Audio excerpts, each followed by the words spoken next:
The future of church music hung in the balance. Legend has it that one man saved it.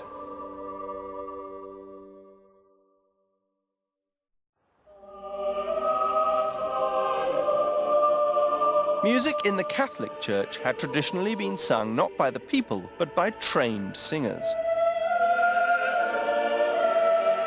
Whilst in Luther's church the congregation was actively encouraged to sing along lustily with the choir, the Catholic attitude was that this was tantamount to karaoke.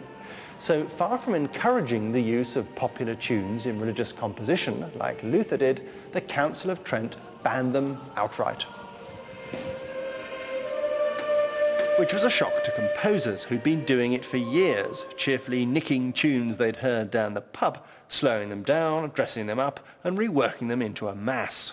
And it didn't matter how lewd or saucy the songs were either, since it was fairly easy for them to bury the offending tune deep within the texture of the sound between the other singers' parts. Like a word puzzle or a brain teaser, it became a game for musicians to pick out the secret musical code. See if you can spot the tune hidden in this.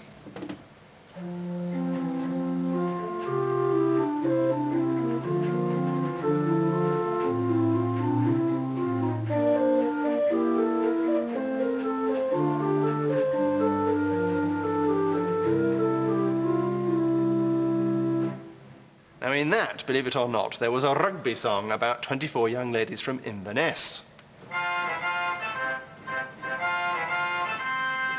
La da da da da da da da da da da dum da da da da da da da da da da da. The delegates at the Council of Trent didn't see the joke, of course, and this kind of hanky-panky was immediately stopped. But the Council's biggest priority of all was to make the words of the Mass clearly understood, as they were in the Protestant Church. And unfortunately, composers had fallen into the habit of writing a beautiful but rather ornamental style of overlapping voices, which made the text almost completely unintelligible. This too the Council wanted to change, and it set up a jury of cardinals, pop idol style, to audition pieces of music to see if they could be sung in church or not.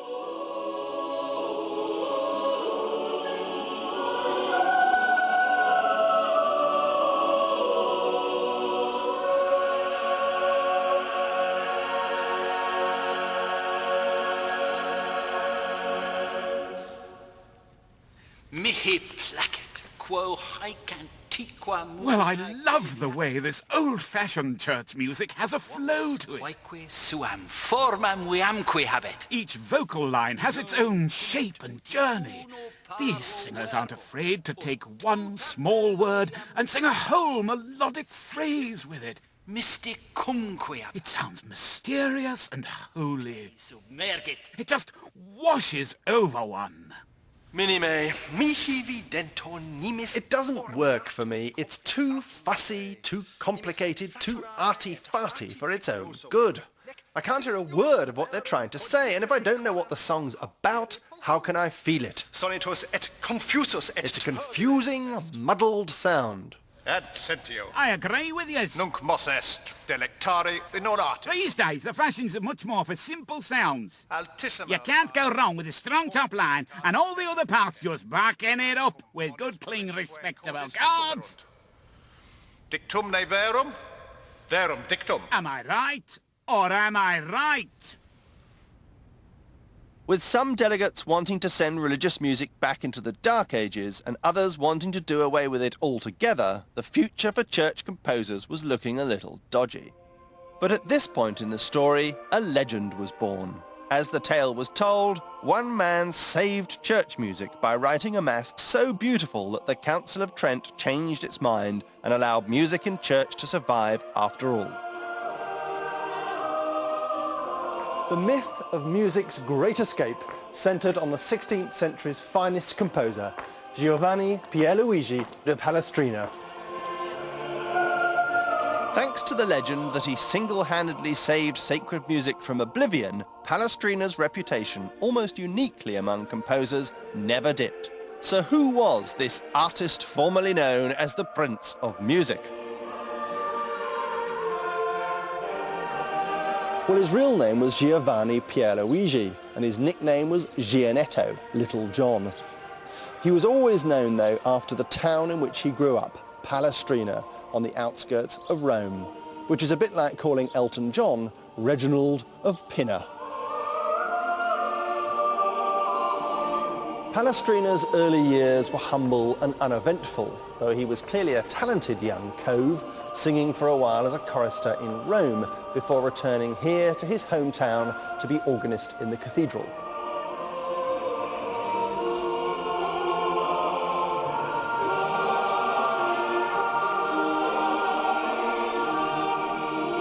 But young Pierluigi was destined for greater things. In 1551, he got his big break. His boss at the Cathedral of Palestrina, who had just become Pope, Cardinal de Monte, said yes and summoned the young composer to the Vatican.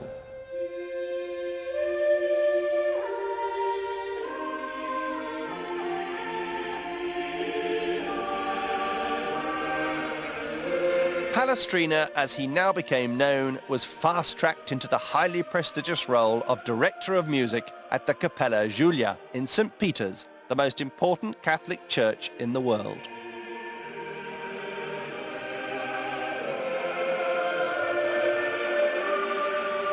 After that, Palestrina's career was meteoric, like that of a modern footballer. All the top choirs vied with each other to sign the best maestros, who not only directed the music, but were also expected to write it.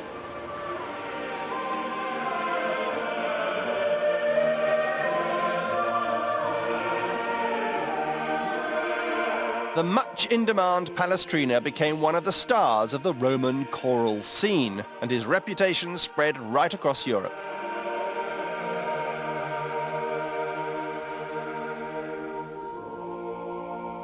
Palestrina was a brilliant and prolific composer of church music. We know of at least 100 masses that he completed, for example.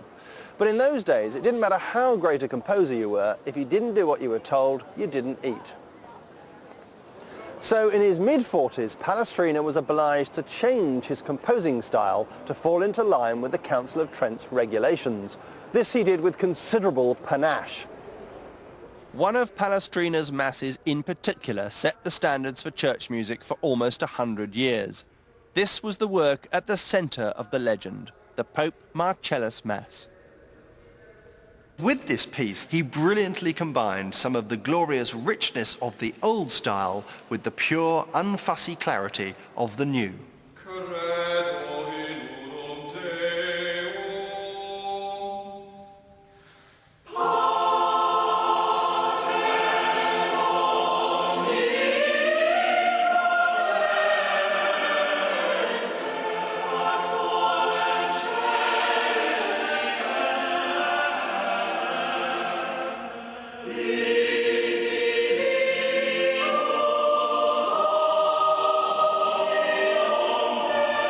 The voices are still multi-layered, but the words of the Mass are clear.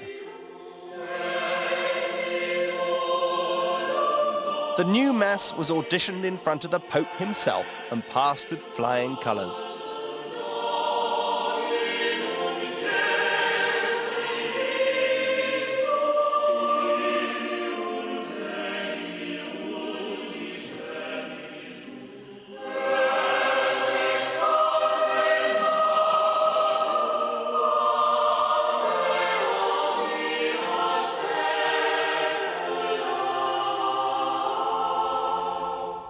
Within 50 years of the first performance of the Mass, the myth that Palestrina was the saviour of church music began.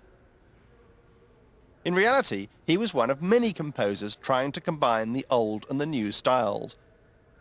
But it was universally agreed he did it best. What Palestrina showed is that you could have your cake and eat it.